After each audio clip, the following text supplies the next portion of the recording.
बिस्मिल्लाहिर्रहमानिर्रहीम, अस्सलाम वालेकुम। पाकिस्तान और दुनिया भर में देखने और सुनने वालों को अब्दुल कादिर का सलाम।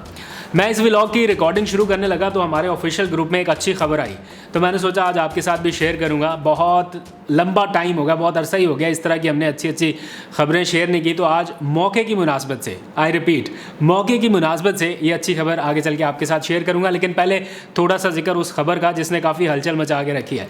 मैंने आपसे इससे पहले जो व्लॉग रिकॉर्ड किया उसमें जिक्र किया था कि सुप्रीम कोर्ट हुकूमत की मनसूबाबंदी से एक दो कदम आगे चल रही है।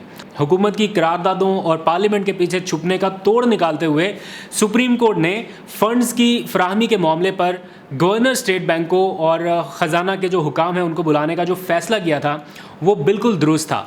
आज गवर्नर स्टेट बैंक और सेकंड सीनियर मोस्ट अफसर ने ख़जाने की सारी सूरत हाल, अकाउंट्स की एक एक तफसील इन जजेस के सामने रख दी है और जजेस को बताया है कि किस अकाउंट में कितने पैसे पड़े हैं और कौन सा अकाउंट इलेक्शन के लिए दरकार फंड्स के तौर पर इस्तेमाल किया जा सकता है, यानी किस अकाउंट से पैसे निकाले जा सकते हैं। और ये भी बताया कि किस तारीख तक हम आपको ये पैसे दे सकते हैं।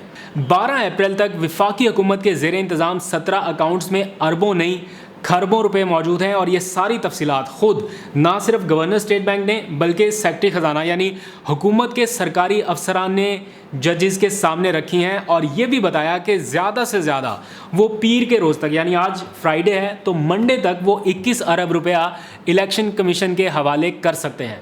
मैं ज़ाती तौर पर ये समझता हूँ कि शायद ये रियासत की हसास मालूमात हो सकती हैं जो इस तरह पब्लिक नहीं होनी चाहिए थी, क्योंकि इसमें सऊदी अरब से लिए गए कुछ कर्ज़ की तफसीलात हैं, फिर पेंशन की तफसीलात हैं, फ़ंड्स हैं, बैतुल माल का पैसा, ये सारी चीज़ें शामिल हैं। लेकिन हुकूमत की हठधर्मी और बेजा रुकावटों के बाइस अदालत ने बहुत अच्छा किया जो ये पूरी तफसीलात आवाम के सामने पब्लिक कर दी हैं।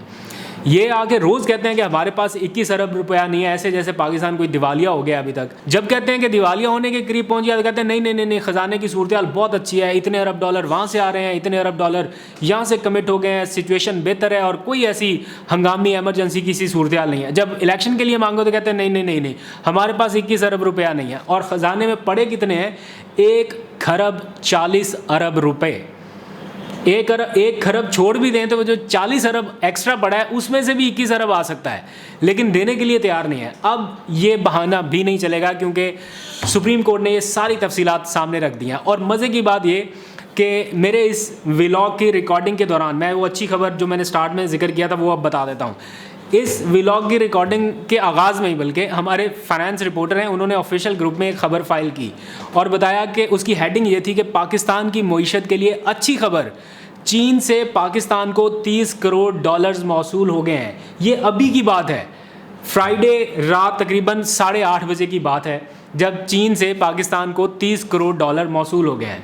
अब ज़र मुबादला के ज़खायर में 30 करोड़ डॉलर का इजाफा हो गया तो इन 30 करोड़ डॉलर में से 20 अरब रुपया भी नहीं निकल सकता। खैर, ये तो अब इंशाल्लाह निकल ही आएगा। अब अदालत इसके पीछे पड़ गई है, छोड़ेंगे तो नहीं, ऐसे इसको मंतकी अंजाम तक तो पहुंचाएंगे। सुप्रीम कोर्ट ने अपने तहरीरी फ़ैसले में सारी अंदरूनी कहानी बता दी है। मैंने ये तहरीरी फ़ैसला बड़े गौर से पढ़ा है। इसमें वाज़ेह तौर पर कुछ चीज़ें लिखी गई हैं, बहुत अहम चीज़ें हैं, बहुत अहम पॉइंट्स हैं। सारे तो मैं नहीं यहाँ पे बता सकता क्योंकि 9 पेजेस हैं उनके, तो वो सारा बताते बताते तो बहुत टाइम हो जाएगा। लेकिन 2-3 पॉइंट्स बहुत अहम है। वो ये कि इन फ़ंड्स को जारी करने के लिए अदालत का आज का हुक्म पैसे जारी करने के लिए हर तरह की इजाज़त या ऑथराइजेशन समझी जाएगी। ये अदालत का हुक्म है, मतलब आपको किसी जगह से कोई अप्रूवल या उस तरह का कोई रुकावट का अब सामना नहीं है। अदालत ने कह दिया कि ये हतमी ऑथराइजेशन या इजाज़त समझी जाए और इसके ऊपर अमल दरामद किया जाए। फिर अदालत के हुक्म में ये भी लिखा गया है कि ना सिर्फ स्टेट बैंक के हुकाम ने बल्कि वजारत ख़जाना के हुकाम ने भी अदालत को ये बताया है कि अगर वो हुक्म करें, यानी अदालत हुक्म दे, तो 21 अरब रुपए वो 17 अप्रैल तक इलेक्शन कमीशन को जारी कर देंगे। ये वजारत ख़जाना के हुकाम बता रहे हैं। गवर्नर स्टेट बैंक बता रहे हैं कि हमारे पास ये इतनी अमाउंट पड़ी है, इस अकाउंट से निकाली जा सकती है और इतनी तारीख तक ये निकल सकती है। वजारत ख़जाना के हुकाम बता रहे हैं कि बिल्कुल हमारे पास ये रकम है और हम ये फ़राहम कर सकते हैं इलेक्शन कमीशन को। तो अब आप बताएं कि कोई इसमें दो राय है कि सुप्रीम कोर्ट को इस मामले को टेकअप नहीं करना चाहिए था। ये कहते हैं कोई अक़लियती फ़ैसला है या कोई अक्सरियती फ़ैसला। मेरी बात सुने, سپریم کورٹ کا اگر فل بینچ بھی بنا دیں اس میں 15 ججز ہی بیٹھ سکتے ہیں, تو فل بینچ کی اکثریت چیف جسٹس نے کل ثابت کر دی ہے. 8 رکنی بینچ بنا کر انہوں نے اکثریت اپنی ثابت کر دی ہے. سپریم کورٹ کے تمام ججز کی اکثریت اس وقت چیف جسٹس کے ساتھ ہے. تو اس لیے آپ چاہے کچھ بھی کر لیں, اگر چیف جسٹس کے ساتھ خالی صرف ایک جج بھی رہ جائے تو چیف جسٹس کا حکم پریویل کرے گا, کیونکہ اس کے پاس اتھارٹی ہے, پاور ہے کہ وہ بینچ بنا سکتا ہے, 2 رکنی بینچ بھی بنا سکتا ہے, 3 رکنی بھی بنا سکتا ہے. تو وہ ایک شخص بھی اس کے ساتھ ہو تو وہ فیصلہ اپنی مرضی کا کر سکتا ہے. اس لیے چیف جسٹس کے ساتھ آپ کو یہ جو محاذ آئی ہے یہ مہنگی پڑ سکتی ہے. سپریم کورٹ نے حکم دے دیا ہے کہ اسٹیٹ بینک اور وزارت خزانہ 18 اپریل تک فنڈ فراہم کر کے جو عمل درآمد رپورٹ ہے وہ عدالت کو پیش کریں. اور اسی حکم نامے میں سپریم کورٹ نے سرکاری افسران کے عدالت سے تعاون کے اقدامات کو سراہا ہے, انہیں اپریشیٹ کیا ہے, انہیں شاباش دی ہے.